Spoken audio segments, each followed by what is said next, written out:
Bible, dans les livres de 2 Corinthiens, chapitre 13, le verset 5. Alors nous lisons au nom du Seigneur. Examinez-vous vous-même pour savoir si vous êtes dans la foi. Éprouvez-vous vous-même. Ne reconnaissez-vous pas que Jésus-Christ est en vous, à moins peut-être que vous ne soyez désapprouvés. Bien, nous allons prier. Père, nous te recommandons ce moment. Parlez-nous, instruis-nous, corrige-nous, convainc-nous, afin que, Seigneur, nous soyons des hommes et des femmes accomplis, utiles pour toute bonne œuvre. En ton nom, Seigneur Jésus-Christ, nous avons ainsi prié. Amen. Amen.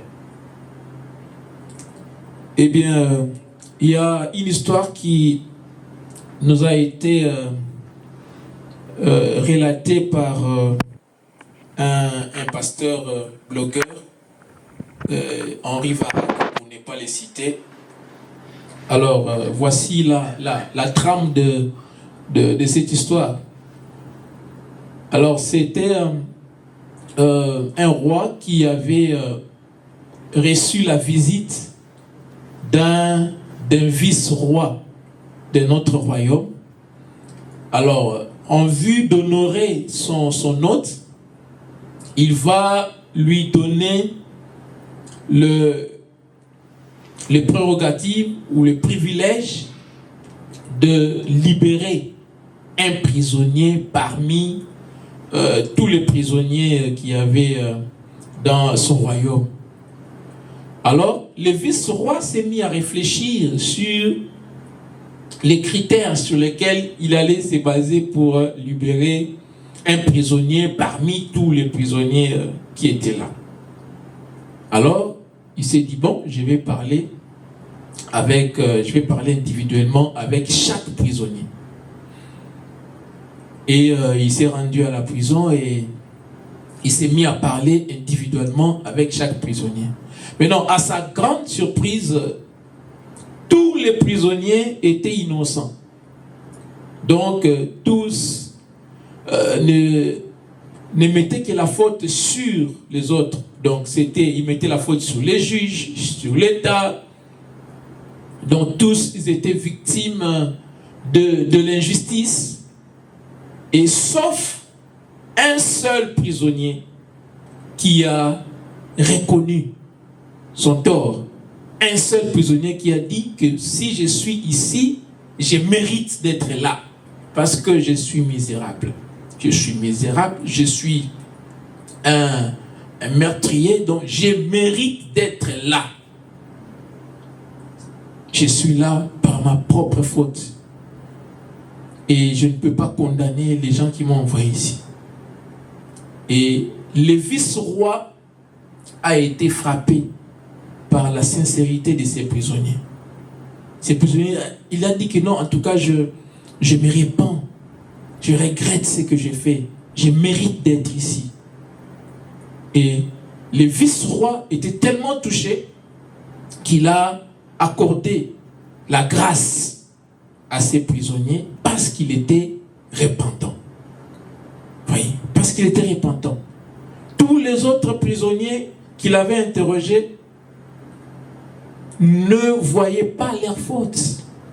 Pour eux, c'était la faute des autres. Donc eux, ils étaient innocents. Ils étaient victimes de l'injustice. Mais sauf un seul qui a reconnu, qui a fait preuve de repentance. Et le vice-roi lui a accordé la grâce. Et ce prisonnier a été gracié. Voilà pourquoi dans le livre de 1 Jean, chapitre 1, verset 9, la Bible nous dit: si nous confessons nos péchés, il est fidèle et juste pour nous les pardonner et pour nous purifier de toute iniquité. Voyez, si nous confessons nos péchés, si nous nous repentons, Dieu est juste et fidèle pour nous pardonner de toute iniquité. Être juste ne signifie pas ne jamais pécher. Cela signifie que nous confessons nos péchés au Seigneur et que nous nous en repentons, nous les abandonnons. 1 Jean chapitre 2 verset 3 nous dit: si nous gardons ces commandements, nous savons par cela que nous l'avons connu. Et Jésus dit dans Jean chapitre 17 verset 3: or, la vie éternelle, c'est qu'ils te connaissent, toi, le seul vrai Dieu, et celui que tu as envoyé, Jésus-Christ. Et dans Jean chapitre 14 verset 15, Christ dit: si vous m'aimez, gardez mes commandements. Et 1 Jean chapitre 2 verset 9 nous dit: celui qui prétend être dans la lumière et qui est son frère est encore dans les ténèbres. Et 1 Jean, toujours 1 Jean chapitre 3 verset 9 nous dit: celui qui est né de Dieu ne s'adonne pas au péché, car la vie qui vient de Dieu a été implantée en lui et demeure en lui. Il ne peut pas continuer à pécher puisqu'il est né de Dieu. Alors, tout au long du livre de Jean, et quelques passages, tout au long du livre de 1 Jean, et quelques passages aussi de l'évangile de Jean, l'apôtre Jean nous propose une série de tests grâce auxquels ses lecteurs peuvent évaluer la nature de la vraie foi. Une série de tests grâce auxquels nous pouvons nous examiner nous-mêmes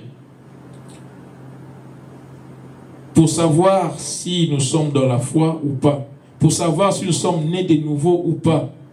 Une série de tests grâce auxquels nous pouvons aussi identifier les faux enseignants. Alors, le livre de 1 Jean se termine en donnant l'assurance aux vrais chrétiens que la vie éternelle vient de Christ. Il donne l'assurance aux vrais chrétiens qu'ils ont accès au Père par la prière. Le livre de 1 Jean se termine en donnant l'assurance aux vrais chrétiens que Dieu sanctifie et préserve ce qui lui appartient. Alors, je reprends. Le livre de 1 Jean se termine en donnant l'assurance aux vrais chrétiens que la vie éternelle vient de Christ. Parce que 1 Jean 5, 13 nous dit: je vous ai écrit ces choses afin que vous sachiez que vous avez la vie éternelle, vous qui croyez au nom du Fils de Dieu. Voyez? Alors, le livre de 1 Jean se termine en nous donnant l'assurance aussi que nous avons accès au Père par la prière. Ça, vous pouvez lire ça dans 1 Jean chapitre 5, versets 14 et 15. Le livre de 1 Jean se termine en nous donnant l'assurance que Dieu sanctifie et préserve ce qui lui appartient. Ça, vous pouvez lire ça dans 1 Jean chapitre 5, versets 18 à 20. Voilà pourquoi aujourd'hui nous allons nous examiner nous-mêmes. Pour savoir si nous sommes dans la foi, nous allons donc nous éprouver nous-mêmes. Nous allons faire l'auto-évaluation. Nous allons faire l'introspection. Alors, revenons à notre texte de base, qui est dans le livre de 2 Corinthiens, chapitre 13, verset 5. Je lis au nom du Seigneur. Examinez-vous vous-même pour savoir si vous êtes dans la foi. Éprouvez-vous vous-même. Ne reconnaissez-vous pas que Christ est en vous? À moins peut-être que vous ne soyez désapprouvés. Ici, l'apôtre Paul, il appelle le croyant de l'église de Corinthe à s'examiner pour savoir s'ils sont chrétiens, pour savoir s'ils sont nés de nouveau ou pas. Il les appelle à faire l'examen de la même manière que nous allons à l'hôpital pour faire des examens physiques, pour faire les check-up. Alors l'apôtre Paul leur demande, l'apôtre Paul les appelle à faire un check-up spirituel afin qu'ils puissent avoir l'assurance, afin qu'ils puissent se rassurer s'ils sont dans la foi ou pas, s'ils ont une foi morte ou bien une foi salvatrice. Et ces mêmes tests s'appliquent aussi à nous. Voyez? Et nous savons que l'apôtre Paul a écrit les livres des 2 Corinthiens en l'an 55 après Jésus-Christ. Après avoir visité l'église de Corinthe et après avoir rencontré une opposition de la part de certains membres de l'église de Corinthe qui essayaient de s'opposer à Paul. Et la plupart de ces membres qui essayaient de s'opposer à Paul, c'était des membres qui étaient qui confessaient aussi la foi judaïque. Et ils s'opposaient à l'apôtre Paul. L'apôtre Paul a rencontré une opposition à l'église de Corinthe. En fait, ils étaient influencés par des faux apôtres. Des gens qui s'étaient autoproclamés eux-mêmes des apôtres. Ils ont commencé à attaquer les caractères de l'apôtre Paul. Ils reprochaient à l'apôtre Paul d'avoir une approche empreinte de douceur, d'humilité. Eux, ils avaient une approche dictatoriale. Et ils qualifiaient l'apôtre Paul de faible, de quelqu'un qui n'avait pas de caractère. Et ils attaquaient l'apôtre Paul. Ils ont commencé à s'attaquer à l'apôtre Paul au point qu'ils ont influencé certains membres de l'église. Vous voyez? Ils ont influencé certains membres de l'église de Corinthe. Et il y a eu beaucoup de divisions. Nous savons qu'à l'église de Corinthe, il y a des gens qui disaient que moi je suis de Paul. D'autres disaient que moi je suis de Apollos. D'autres, moi je suis de Christ. Il y avait des divisions à l'église de Corinthe. Et l'apôtre Paul a jugé bon de venir lui-même en personne pour faire face à ces problèmes. Il est venu lui-même en personne. Et il a fait tout ce qu'il pouvait faire. Et lorsqu'il est rentré, c'est alors qu'il a maintenant écrit ses deuxième épîtres aux Corinthiens.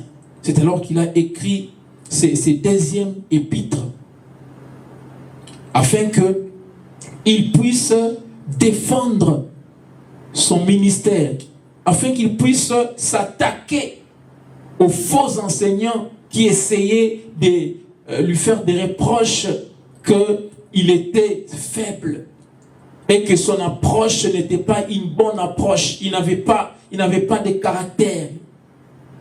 C'est alors que l'apôtre Paul a écrit cet épître. Premièrement, quand il est rentré, quand il a quitté la ville de Corinthe, tellement qu'il voulait avoir des nouvelles de l'église de Corinthe, il est allé voir Tite.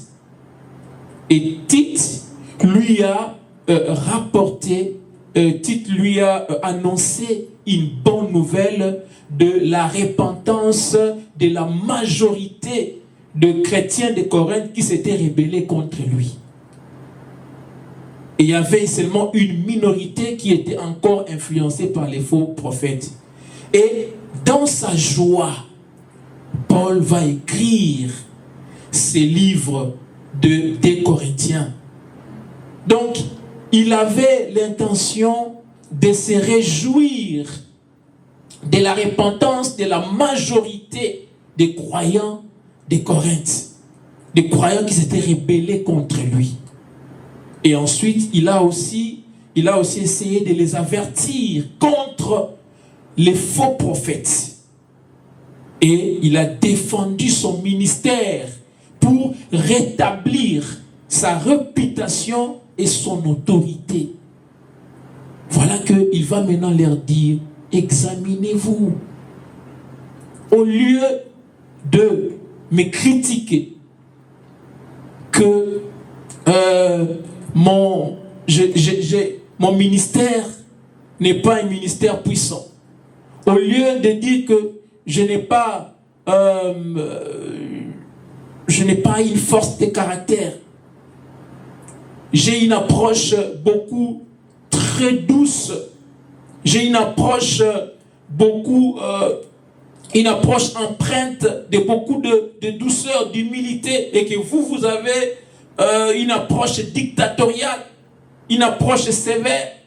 Au lieu de me faire de telles reproches, examinez-vous. Parce que si vous dites que mon apostolat n'est pas de Dieu, donc ça veut dire, parce que c'est l'apôtre Paul qui a implanté l'église de Corinthe. Quand vous avez cru à mon message, si mon message ne vient pas de Dieu, ça veut dire que vous aussi, vous n'êtes pas des vrais chrétiens. Vous voyez, c'est ça la logique. Donc si mon apostolat ne vient pas de Dieu, si mon évangile n'est pas de Dieu, c'est-à-dire, même vous, votre foi n'est pas une foi authentique. Ça veut dire que même vous n'êtes pas de vrais chrétiens, vous n'êtes pas nés de nouveau. Alors il dit, examinez-vous. Voilà pourquoi, au verset 5, il leur dit, examinez-vous vous-même pour savoir si vous êtes dans la foi. Éprouvez-vous vous-même. Éprouvez-vous.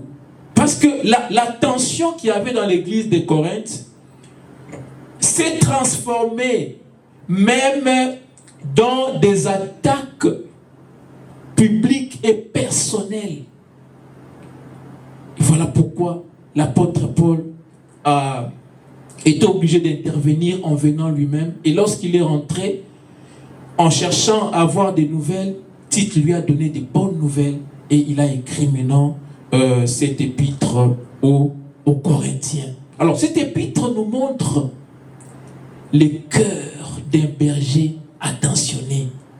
Le cœur qu'avait l'apôtre Paul d'un berger attentionné. Et ensuite, nous voyons aussi la parole de Dieu à une église qui était en difficulté. Parce que dans l'église de Corinthe, l'apôtre Paul a eu à faire face à une immoralité généralisée.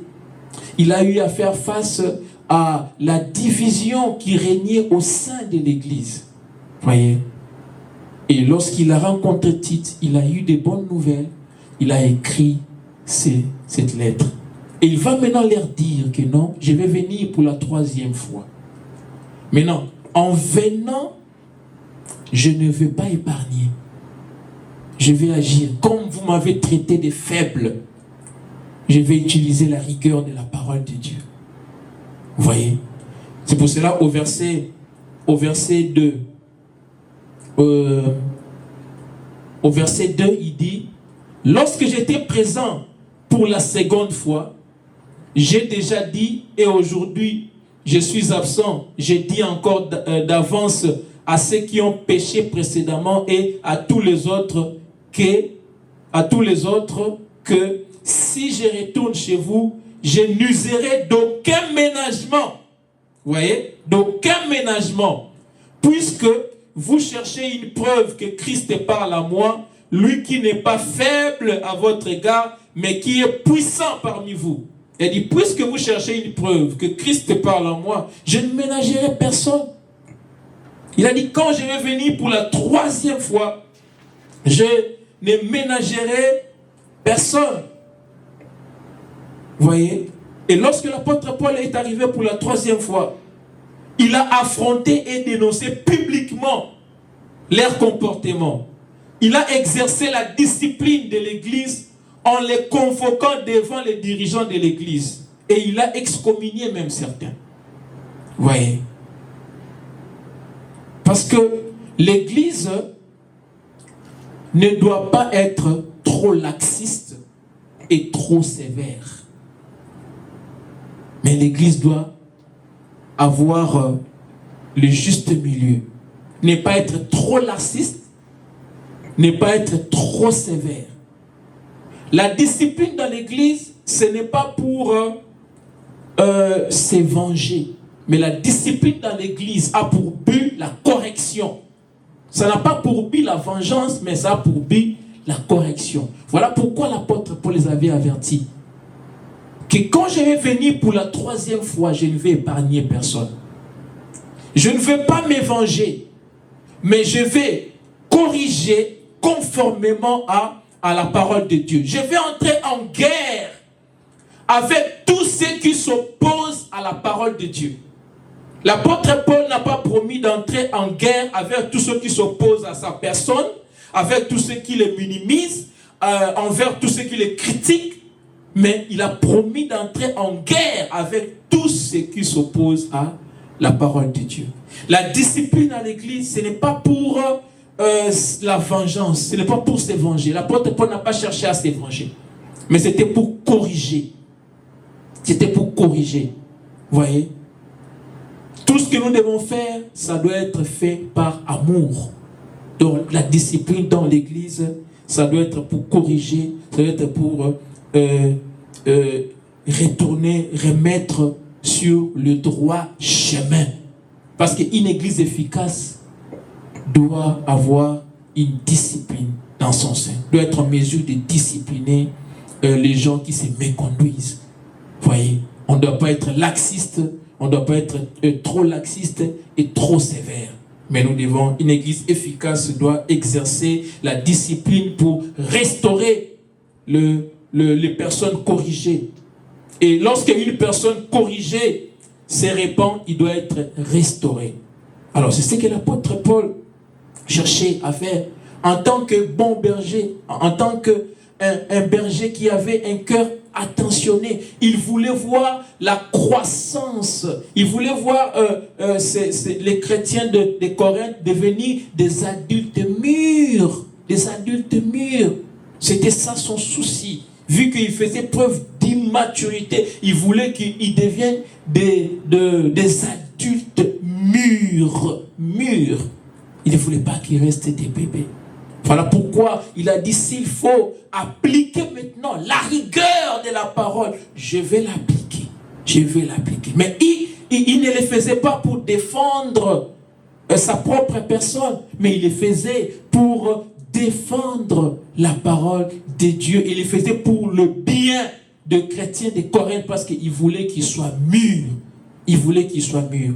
Parce que les bergers, le rôle du berger, ce n'est pas pour caresser les brebis dans le sens du poil, mais c'est pour les nourrir et les protéger, en les avertissant des dangers que les faux enseignements posent à leur croissance spirituelle, en les avertissant des dangers que les faux enseignants représentent pour leur croissance spirituelle. Alors voilà pourquoi l'apôtre va leur dire, examinez-vous. Examinez-vous. Alors cela s'applique aussi à nous. Cela s'applique aussi à nous. Nous devons nous examiner. Alors, avant d'aller un peu plus loin, nous allons essayer un peu de définir quelques termes clés de notre sujet d'aujourd'hui. Alors, je vais rappeler notre sujet d'aujourd'hui, c'est les caractéristiques de la foi authentique. Alors, nous allons commencer par définir les mots caractéristiques. Par caractéristique, nous entendons ce qui sert à caractériser.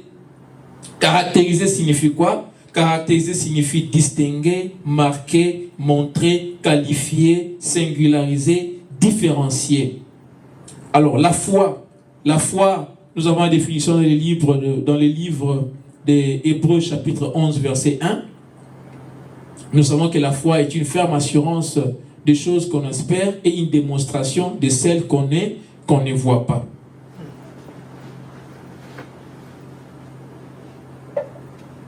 Alors, authentique.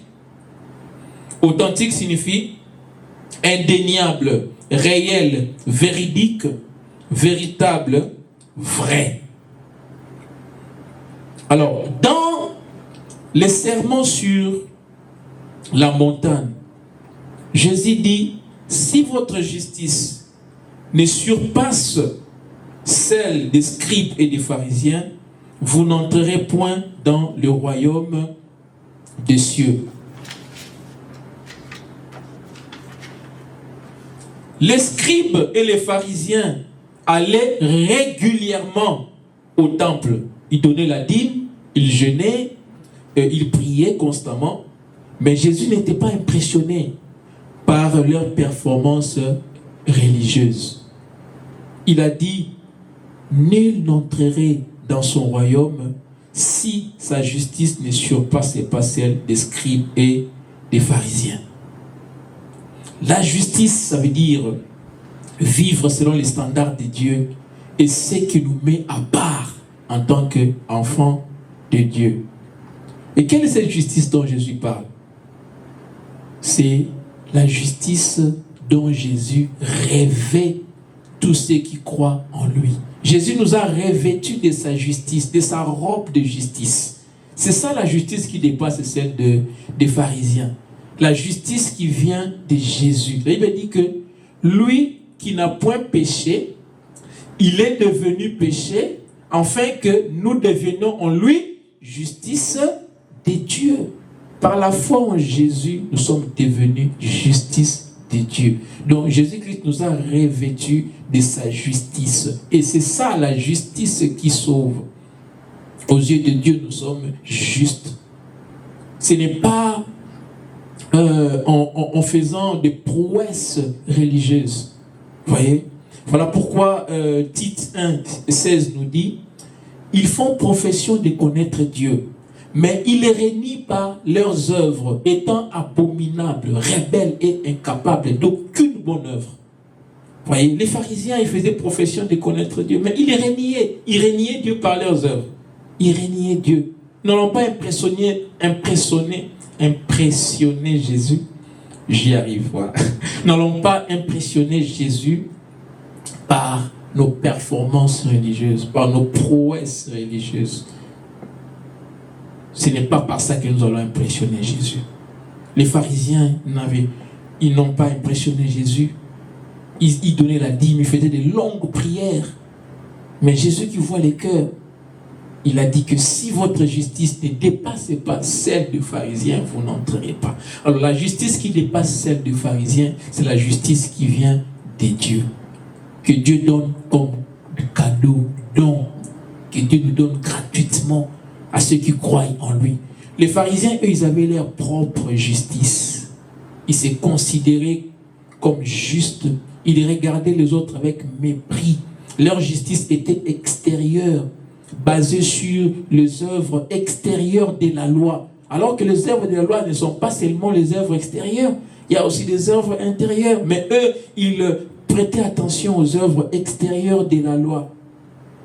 Et Jésus a dit que votre justice doit dépasser celle des pharisiens pour entrer dans le royaume des cieux. Alors, certaines personnes croient que on peut venir à Jésus sans un changement conséquent dans son style de vie.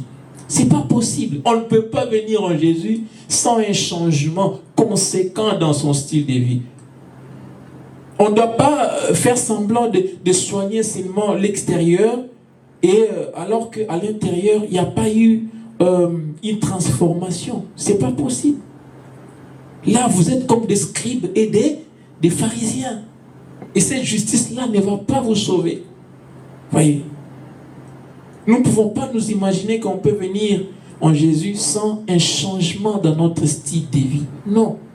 Parce que 2 Corinthiens Hein, c'est que Dieu opère dans nos vies. Dieu opère une transformation. Dieu n'opère pas une amélioration, mais Dieu opère une transformation. Parce que 2 Corinthiens 5, 17 dit ceci: si quelqu'un est en Christ, il est une nouvelle création.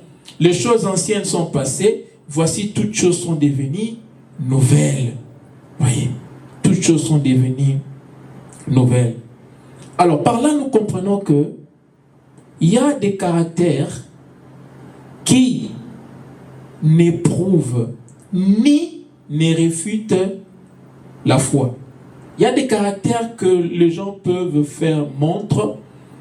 Il y a des caractères dont les gens peuvent faire preuve, mais qui n'éprouvent, ni ne réprouvent, ni ne désapprouvent la foi. Alors, nous avons énuméré 7 caractéristiques qui n'éprouvent pas la foi. Ce sont des bons caractères, mais qui cependant ne montrent pas que cette personne a la foi. Voyez, avant de voir les caractéristiques qui prouvent que quelqu'un a la foi, nous avons jugé bon de commencer par les caractéristiques qui ne prouvent pas, qui ne désapprouvent pas aussi. Donc on peut reconnaître ces caractères dans la vie de quelqu'un, mais ce n'est pas une preuve que cette personne-là a la foi. Premièrement, nous avons la moralité visible. La moralité visible ne prouve pas la foi, ne désapprouve pas non plus la foi. Voyez, lisons prenons le livre de Matthieu, chapitre 19, verset 16 à 21.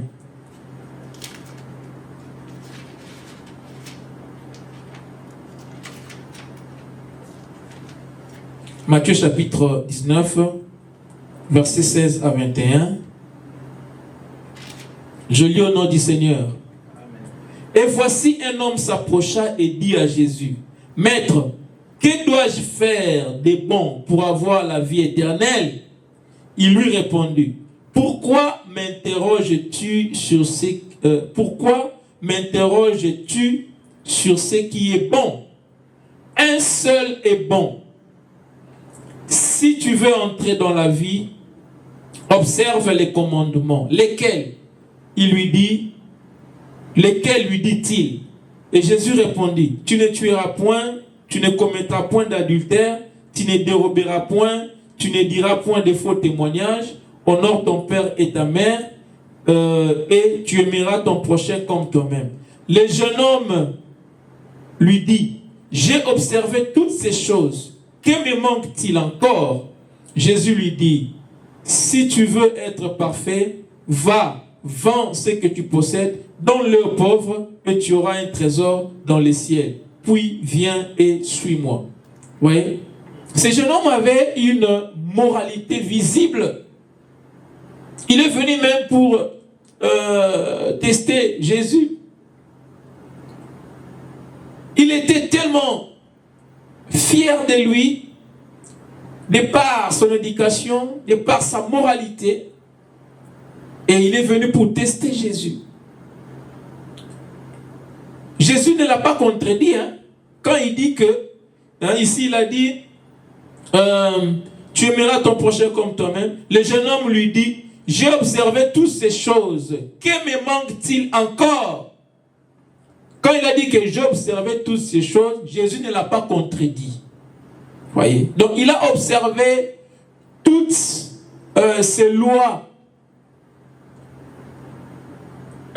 toutes ces règles extérieures de la loi, toutes ces œuvres extérieures de la loi. Il a observé ça. Et Jésus a vu une idole dans son cœur. Parce que le monsieur, il était sur l'échelle de ses accomplissements. Il était monté sur l'échelle de son éducation, sur l'échelle de son statut. Et chacun de nous a une échelle. Chacun de nous a une échelle. Voyez, chacun de nous tire sa fierté de ses accomplissements. Les autres tirent leur fierté de leur éducation, des diplômes qu'ils ont décrochés. Vous voyez? Et l'homme riche, il était sur son échelle. Sur son échelle sociale. L'échelle de ses accomplissements, de sa richesse. Et quand on est sur son échelle, on regarde les autres. Quand on se rend compte que non, nous avons une échelle beaucoup plus longue que les autres, on est content parce qu'on dépasse les autres. Et on est fier. Et ce qui fait que nous avons des idoles dans nos cœurs. Il y a ceux qui ont les idoles de l'argent. Il y a d'autres qui ont les idoles de la santé. Les gens qui sont obnubilés par leur apparence, qui négligent des choses importantes, mais qui font tout pour avoir une belle apparence. Ce n'est pas mauvais, mais il y a des gens qui sont obnubilés par leur apparence. C'est une idole. Nous avons différentes formes des idoles dans nos cœurs, dans les cœurs.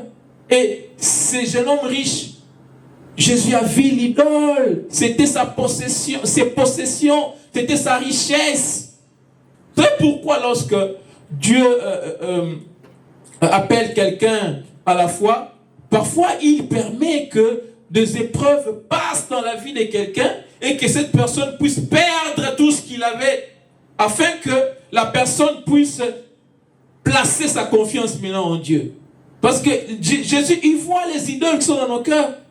Et quand il voit que ton idole, c'est tes moyens, c'est ton emploi, ce sont tes accomplissements, il peut permettre que l'épreuve passe dans ta vie, que tu perds tout ce que tu avais, les choses sur lesquelles tu t'appuyais, de telle sorte que tu puisses maintenant réaliser que tu ne peux pas t'appuyer sur ces choses-là et tu dois t'appuyer sur Dieu. Et le jeune homme riche, il s'appuyait sur sa richesse. Il avait une idole dans son cœur. Et Jésus a voulu lui dire que non, si tu veux me suivre, tu dois descendre de ton échelle. Tu dois descendre de ton échelle afin que tu puisses maintenant me suivre. Afin que tu puisses tirer ta fierté de moi. Que tu ne puisses pas tirer ta fierté de tes accomplissements, de tes richesses, mais que tu puisses tirer ta fierté du fait que tu me connais, du fait que tu m'appartiens, du fait que je t'aime, du fait que tu es adopté dans la famille de Dieu, du fait que tu as la vie éternelle, tu es sauvé. Jésus a voulu dire à l'homme riche de descendre de son échelle. Va vendre tout ce que tu as parce que ton cœur est attaché à ces choses. Voyez, là où se trouve notre trésor, c'est là où se trouve aussi notre cœur. Et le cœur du jeune homme riche était attaché à ses biens. Et Jésus lui a dit, va vendre et suis-moi. Et le monsieur, il est parti désabusé. Il était triste. Et voilà qu'il est parti parce qu'il était triste. Il n'était pas prêt. Vous voyez, il n'était pas prêt. Mais pourtant, il avait une moralité visible. Il avait une moralité visible. Ce n'est pas la preuve de la foi. Il y a des gens qui ont reçu une très très bonne éducation. Vous voyez, ce n'est pas la preuve de la foi. Jésus voit les cœurs. Nous ne voyons pas les cœurs, mais Jésus voit les cœurs. Et deuxième caractère qui n'éprouve ni ne désapprouve la foi de quelqu'un, c'est la connaissance intellectuelle de Dieu. Prenons Romains chapitre 1, verset 21. Romains chapitre 1, verset 21. La parole déclare: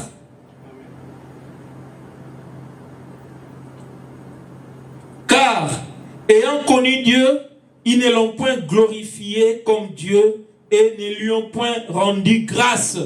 Mais ils se sont égarés dans leurs pensées et leur cœur sans intelligence a été plongé dans les ténèbres. Vous voyez?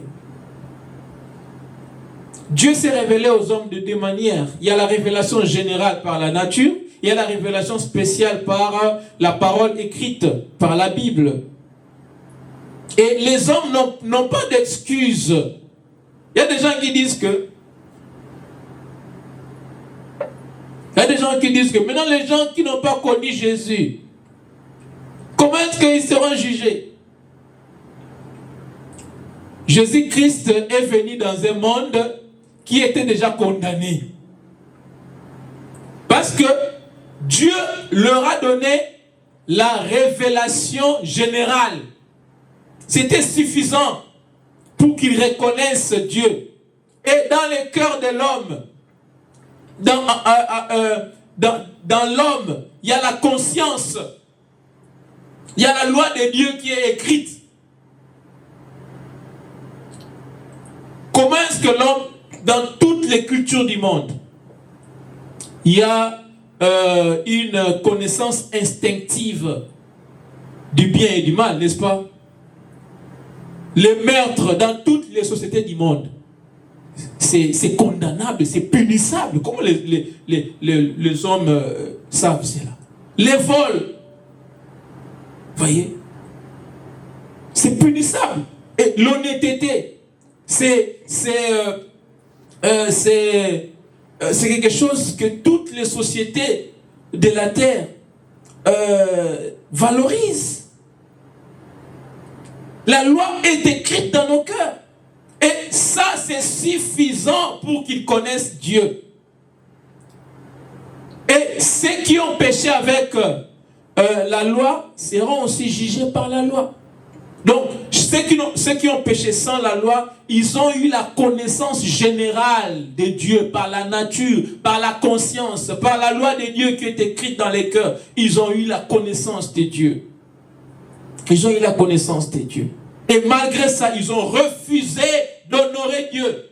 Ils ont refusé. Voilà pourquoi Dieu a dit qu'ils sont inexcusables. Inexcusables. Oui. Avoir la connaissance intellectuelle de Dieu, ce n'est pas ça la preuve. Ce n'est pas ça la preuve que vous avez la foi. Il y a des gens qui disent que Dieu existe, ils ont la connaissance intellectuelle de Dieu, mais ils ne l'honorent pas. Ils ne l'honorent pas. Ils ne le vénèrent pas. Ça, ce n'est pas la preuve. Prenons Romains 2, 17. Romains 2, 17 nous dit: toi qui te donnes le nom de juif, qui te repose sur la loi, qui te glorifie de Dieu. Ouais. Il y a des gens qui disent qu'ils sont chrétiens. Ils se bombent le torse. Ils se paradent avec la Bible. Ils disent qu'ils connaissent Dieu. Mais ça, ce n'est pas la preuve que tu as la foi. Ouais, ce n'est pas la preuve que tu as la foi.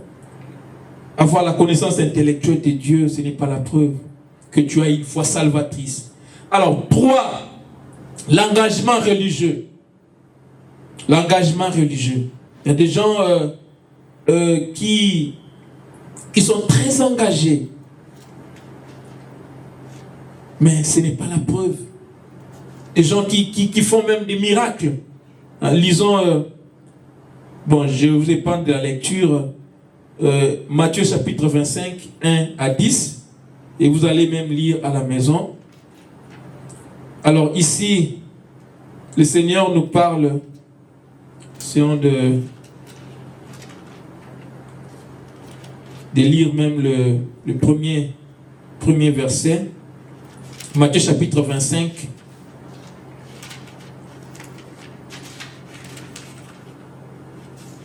Verset 1 à 10.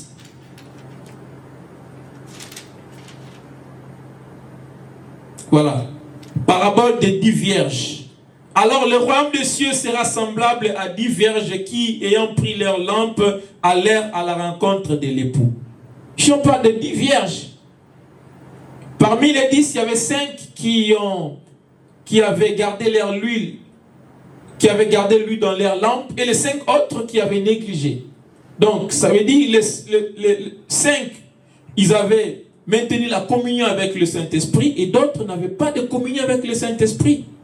Vous voyez, il y a des gens qui sont très engagés, mais qui négligent la communion avec le Saint-Esprit. Ils n'ont pas de communion avec le Saint-Esprit. Et nous voyons que ils sont très engagés, mais ils n'ont pas la communion. Donc, ce n'est pas une preuve le fait d'être très engagé, ce n'est pas une preuve qu'on a une foi salvatrice. Alors, il y a aussi un ministère actif. Il y a des gens qui sont très actifs, qui sont dans l'activisme. Ça aussi, ce n'est pas une preuve qu'on a une foi salvatrice. Matthieu chapitre 7, versets 21 à 24. Matthieu 7, versets 21 à 24. J'ai lu au nom du Seigneur.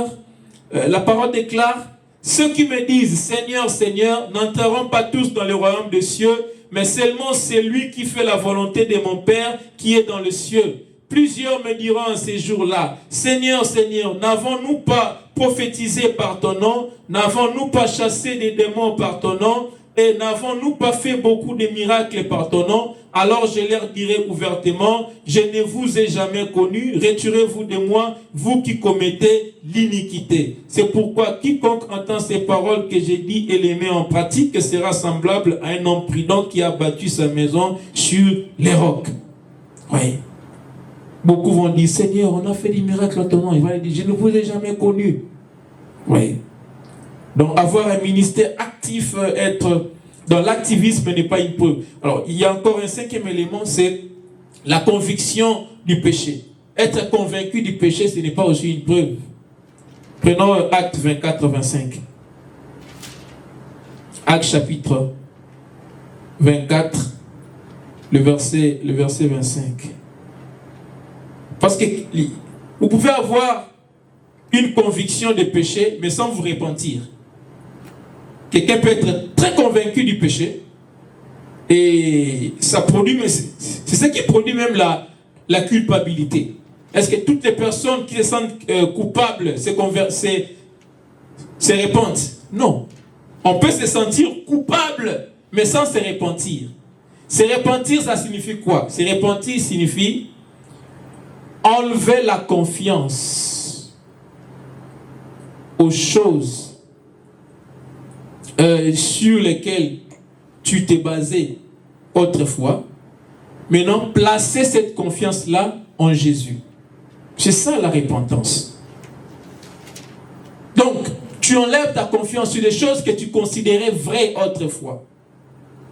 Tu enlèves ta confiance sur ces choses-là et tu places ta confiance sur Jésus et tu les suis. Donc, tu te détournes de la mauvaise vie et tu te tournes vers Jésus. C'est ça la repentance. Mais il y a des gens qui peuvent être convaincus du péché, mais sans se repentir. Ouais, on a vu des gens pleurer parce qu'il était convaincu, il s'est senti coupable. Mais il pleure seulement parce qu'il a peur des conséquences. Mais demain, il a encore dans sa tête le plan de continuer à vivre, à mener cette même vie-là. Oui. Prenons Matthieu, Acte chapitre 24, verset 25. Je le nom du Seigneur. La parole déclare: mais comme Paul discourait sur la justice, sur la tempérance et sur le jugement à venir, Félix effrayé dit, Félix effrayé dit: pour le moment, retire-toi. Quand j'en trouverai l'occasion, je te rappellerai. Ici, Paul est devant le gouverneur Félix. Alors, comme il parlait de la justice, sur la tempérance et le jugement à venir, Félix était effrayé. Il était convaincu, effrayé. Au lieu de se repentir, il ne s'est pas repenti. Il a dit: Paul, il a dit: pour le moment, retire-toi. Quand j'en trouverai l'occasion, je te rappellerai. Il y a des gens, quand il est convaincu, il te dit: bon, on en parlera plus tard. Malgré qu'il est convaincu, mais il ne veut pas se repentir. Il ne veut pas placer sa confiance en Dieu. Parce que dans sa tête, il croit que s'il arrête de commettre les péchés, il ne sera pas heureux. Vous voyez les mensonges du diable. Il croit que s'il arrête de commettre les péchés, il ne sera pas heureux. Il croit que le péché le rend heureux. Il croit que si il fait confiance en Dieu, donc il y aura des conséquences. Donc il doit arrêter la vie qu'il mène maintenant pour appliquer la loi de Dieu. Maintenant le diable il fait croire que non. Si tu commences à appliquer la loi de Dieu, tu ne seras plus heureux. C'est un mensonge. On ne trouve pas le bonheur dans les péchés. Ce ne sont que des plaisirs momentanés, passagers et qui engendrent beaucoup de malheurs. Ouais. Donc la conviction du péché, ce n'est pas aussi une preuve que quelqu'un aille à la foi. Alors, l'assurance dans ses croyances. L'assurance dans ses croyances, ça aussi, ce n'est pas la preuve.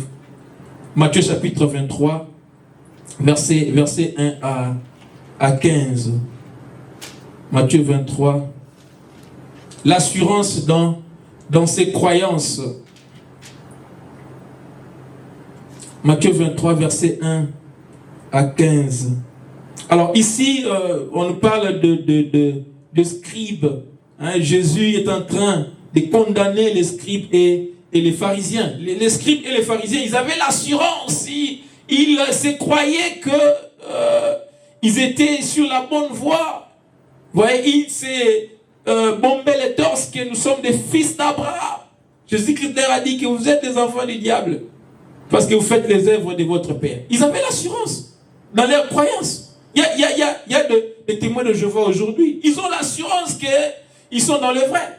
Alors qu'ils nient Christ. Ils rejettent la divinité de Christ. Maintenant, qui les a envoyés? Mais ils ont une fausse assurance. Donc, l'assurance dans ces croyances, ce n'est pas la preuve. Les pharisiens, ils avaient l'assurance. Mais ce n'est pas pour autant qu'ils avaient une foi salvatrice. Lisons seulement le verset 15. Malheur à vous, scribes et pharisiens, hypocrites, parce que vous courez la mer et la terre pour faire un prosélyte. Et quand il est devenu, vous en faites un fils de la gêne 2 fois plus que vous. Ils avaient les ailes de faire même les disciples, des prosélytes. Ils avaient les ailes parce qu'ils croyaient qu'ils étaient dans les vrais.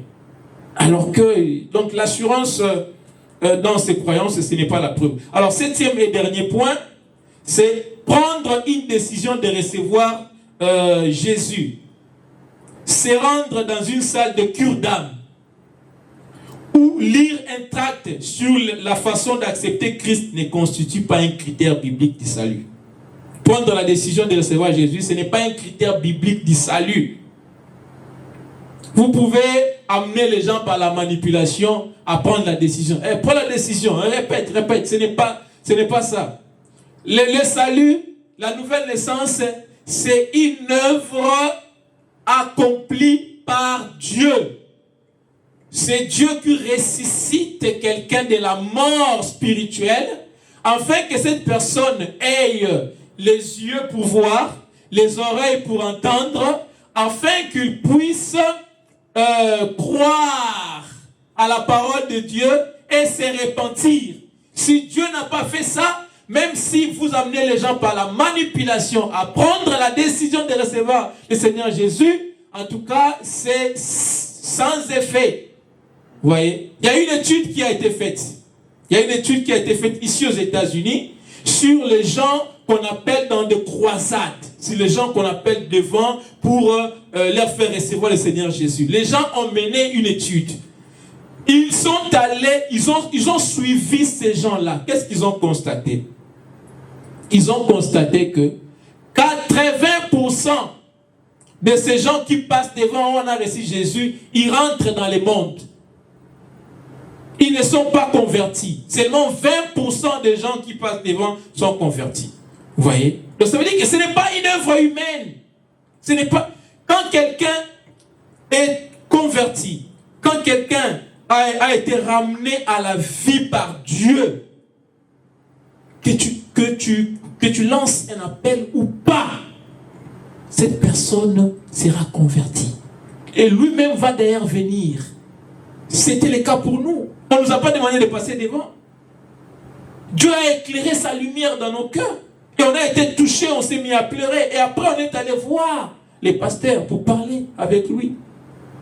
C'est Dieu qui fait ça.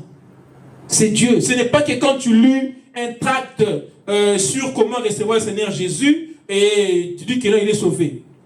J'étais triste de voir, on a écrit que 30 000 personnes au stade des martyrs lors du dernier concert de notre frère Kalambay. 30 000 personnes ont reçu, ils sont devenus chrétiens, ils ont reçu Jésus.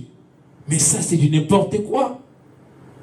Vous faites répéter aux gens une prière et vous dites qu'ils sont devenus chrétiens. Non. Il n'y a que Dieu qui produit la vie. Ce n'est pas en faisant répéter aux gens des prières qu'ils deviennent chrétiens. C'est Dieu qui produit ça. Et quand Dieu produit ça, on voit. Et la personne fait un demi-tour. Il y a un changement radical dans la vie de la personne. Parce que c'est Dieu qui produit la vie. Vous voyez. Lisons quelques passages pour conclure. Prenons Luc chapitre 8, versets 13 et 14. Luc 8, 13 et 14.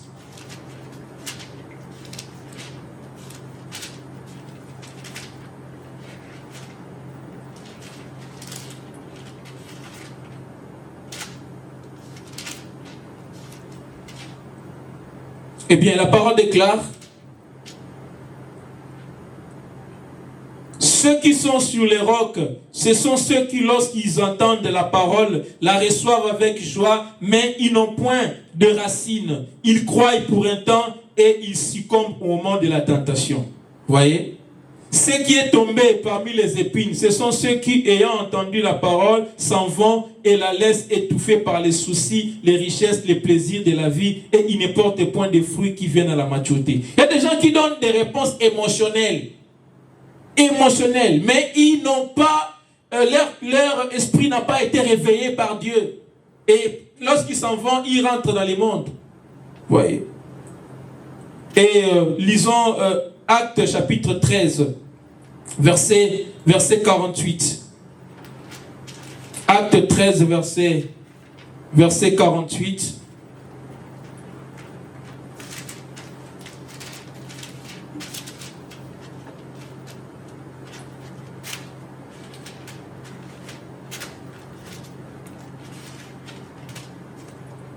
Bien, la parole déclare, verset 48, les païens se réjouissaient en entendant cela, ils glorifiaient la parole du Seigneur et tous ceux qui étaient destinés à la vie éternelle crurent. C'est l'apôtre Paul à Antioche, lorsqu'il a été rejeté par les Juifs, parce que partout où il allait, il commençait d'abord par prêcher aux Juifs. Et quand les Juifs le rejetaient, il se tournait vers les païens. Ici, on dit que les païens se sont réjouis. Et tous ceux qui étaient destinés à la vie éternelle ont cru. Ils étaient beaucoup à se réjouir, mais seulement ceux qui étaient destinés à la vie éternelle ont cru. Si vous ne croyez pas à la prédestination, bon, c'est votre affaire, mais c'est la Bible. Donc si vous n'avez pas été choisi, si vous n'êtes pas prédestiné à la vie éternelle, vous ne pouvez pas croire. Si vous croyez à l'évangile, c'est que vous avez été prédestiné et Dieu lui-même, au moment donné, au moment opportun, il vient en vous et il éclaire sa lumière et vous fait ressusciter de la mort spirituelle et vous revenez à la vie, vous donnez votre vie au Seigneur, vous croyez à l'évangile de Dieu. C'est ça qui se passe. Ce n'est pas l'homme qui les crée. Alors, lisons encore rapidement Acte 18, chapitre 9 à 10. Acte 18, chapitre 9 à 10. Je lis au nom du Seigneur. La parole déclare: le Seigneur dit à Paul en vision pendant la nuit, ne crains point, mais parle et ne t'étais point, car je suis avec toi et personne ne mettra la main sur toi pour te faire du mal. Parle, car j'ai un peuple nombreux dans cette ville. Ça, c'est à Corinthe. Jésus dit à Paul, ne crains point, parle, j'ai un peuple nombreux dans cette ville. Donc à Corinthe, Jésus avait beaucoup d'élus. Vous voyez, j'ai un peuple nombreux dans cette ville. La nouvelle naissance, c'est l'œuvre de Dieu à 100%. Ce n'est pas les hommes qui les créent. Alors, pour conclure, je vais dire, nous avons besoin d'examiner nos cœurs pour savoir si nous sommes réellement nés de nouveau, si nous sommes réellement membres de la famille de Dieu. Alors, j'ai un test à nous proposer. Premier test. Est-ce que le Saint-Esprit témoigne dans ton cœur que tu es enfant de Dieu? Est-ce que le Saint-Esprit témoigne dans ton cœur que tu es enfant de Dieu? Parce que Romains chapitre 8, versets 9 et 16 nous dit ceci. Pour nous, pour vous, vous ne vivez pas selon la chair, mais selon l'Esprit, si du moins l'Esprit de Dieu habite en vous. Si quelqu'un n'a pas l'Esprit de Christ, il ne lui appartient pas. L'Esprit lui-même rend témoignage à notre esprit que nous sommes enfants de Dieu. Ça, c'est le premier test. Deuxième test que je vous propose est, est-ce que tu aimes les frères et les sœurs? Aimes-tu les frères et les sœurs dans le Seigneur? Est-ce que tu les aimes? Ça, c'est le deuxième test. Parce que 1 Jean chapitre 3, verset 14 nous dit ceci. Nous savons que nous sommes passés de la mort à la vie parce que nous aimons les frères. Celui qui n'aime pas demeure dans la mort. Troisième test. Est-ce que tu pratiques la justice? 1 Jean chapitre 2, verset 29 et 1 Jean chapitre 3, verset 9 nous dit ceci. Si vous savez qu'il est juste, reconnaissez que quiconque pratique la justice est né de lui, donc est né de Dieu. Celui qui est né de Dieu ne s'adonne pas au péché, car la vie qui vient de Dieu a été implantée en lui et demeure en lui. Il ne peut pas continuer à pécher puisqu'il est né de Dieu. Quatrième test que je vous propose est que est-ce que tu as vaincu le système du monde en vivant en te séparant du péché pour Dieu? Est-ce que tu as surmonté les systèmes du monde en te séparant de ce monde afin de vivre pour Dieu? 1 Jean chapitre 5 verset 4. Puisque tout ce qui est né de Dieu remporte la victoire contre le monde. Et la victoire qui triomphe du monde, c'est notre foi. Voyez? Et si vous lisez le livre de 1 Jean, il y a toute une série de tests. Je n'ai que prélevé quelques tests que j'ai trouvés importants. Et dans le livre de Jean, il y a toute une série de tests pour savoir si vous êtes dans la foi ou pas. Voyez? Et si nous ne prenons pas des mesures actives pour nous rapprocher de Dieu, nous nous éloignons de lui. Nous devons prendre des mesures actives pour nous rapprocher de Dieu. Prions. Seigneur mon Dieu, aide-nous à prendre des mesures actives pour nous rapprocher de toi. Et aide-nous à nous examiner à tout moment, à ne pas nous reposer sur nos lauriers, mais à nous examiner, afin que nous puissions prendre des mesures pour nous rapprocher davantage de toi. Et fais grâce à ceux qui ne te connaissent pas encore et donne-leur la foi, afin qu'ils soient adoptés, Seigneur, dans ta famille. Au nom de Jésus-Christ, nous avons ainsi prié. Amen.